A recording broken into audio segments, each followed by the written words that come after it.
So, did you pick that up? He was an abused husband, yet when he tried to seek help, he was told by the official system that men can't be abuse victims, but he was also referred to a program for abusers. Because he's male, he automatically fits into the category of abuser, even though he's a victim. Isn't that fucking fantastic? That's equality for you, isn't it? And the reason we have this is because we have a narrative in our culture at the moment that men are only abusers and that women are only victims. And men commit domestic violence because of toxic masculinity and the male desire to be dominant and put women in their place and all this other bullshit, ignoring the fact that there are violent women committing these same acts. I'm sorry, but that's not fucking equality, okay? So these are some of the issues which are major men's rights talking points. Now, if you're someone who talks about these points on a regular basis and advocates for them and tries to spread awareness and public understanding, then you are an MRA.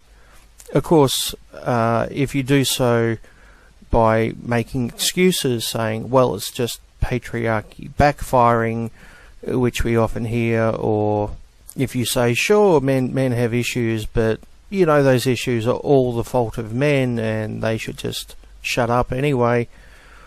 Or you say things like, sure, men have issues as well, but we need to deal with female issues first. So sometime in the future, once we've dealt with important issues like, I don't know, air conditioning being oppressive or farts being a male privilege or shirts offending some women. Once we've dealt with those important issues, then we'll deal with the male issues like, rape and abuse and circumcision and all those other things. If you use these type of arguments while claiming to actually care about men's rights issues, then you're not really a men's rights activist. You are more likely to be a feminist, because these are the arguments we hear all the time every time we bring up male issues. Now, that's not to say that there aren't legitimate female issues. Even though I'm an anti-feminist, that does not mean I'm anti-female rights. I'm actually a big supporter of female rights and consider myself a gender egalitarian. It's just that the mainstream feminist movement often tends to focus on trivial things which have little or no importance, while dismissing or diminishing actual male issues. So now that we've somewhat established what an MRA is and what an MRA believes, let's hear what our feminist friends actually think an MRA is. This should be interesting. How do I define that person?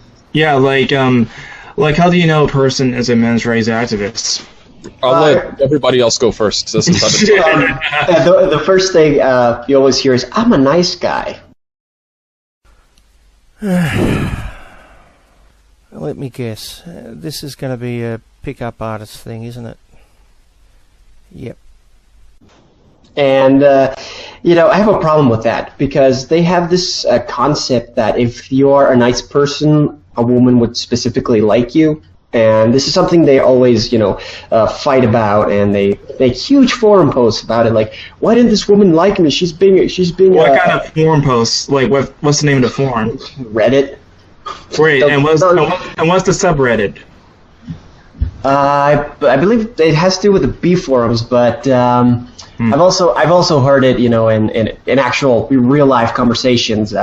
This concept where, I'm a nice guy, she has to like me, and what people, especially MRAs, don't understand is if a woman says no, that she doesn't like you, she means no. They take this as a challenge. Yep, he's definitely talking about the pickup artists. And let me once again stress, chasing pussy is not a men's rights issue. If someone is talking about dating or getting laid or whatever, they are not talking about men's rights issues, and they are not a men's rights activist. They have this concept where they think they can quote unquote conquer women. And wait a second. So you're telling me everyday people, like in real life, say that I want to actually date this woman, but I can't because I can't take control of her? No. Also in the U.S. Okay. Yes, but again, majority of the MRAs are from the U.S.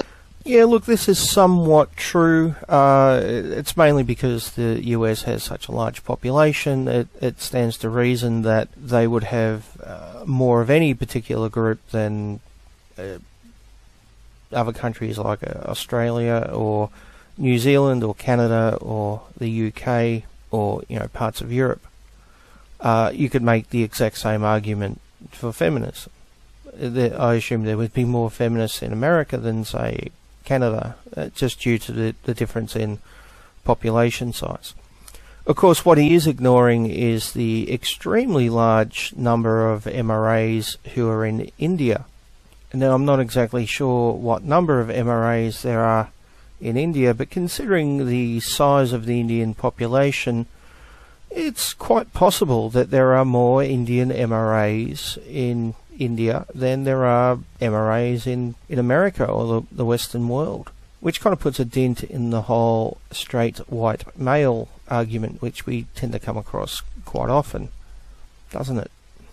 There are some where I'm from, especially, funnily enough, a lot in geek culture, but they have this perception if they act nicely and they have this facade on, they'll basically get laid. And that's wait. So you seem to, at least to me, just judging from your description, you seem to describing pickup artists, not men's rights activists.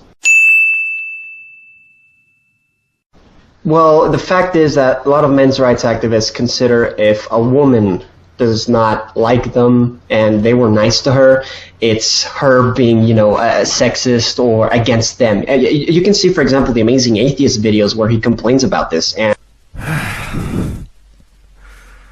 had I known something like this was going to come up.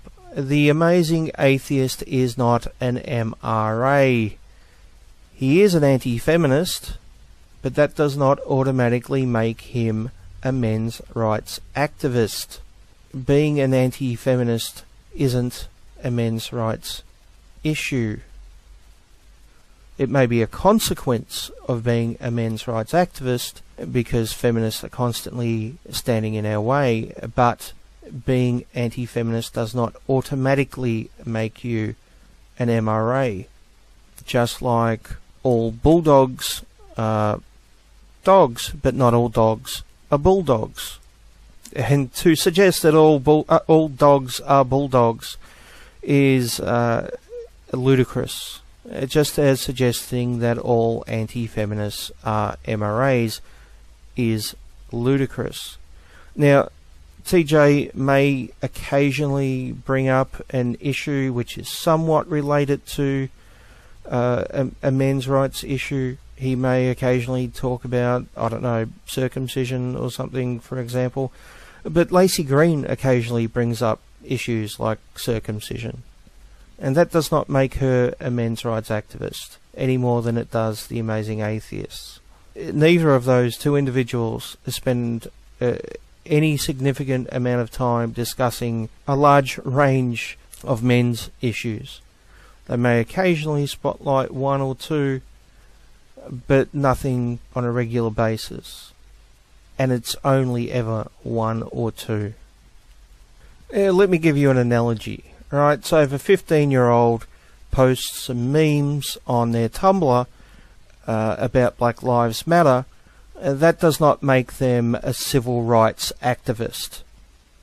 Okay?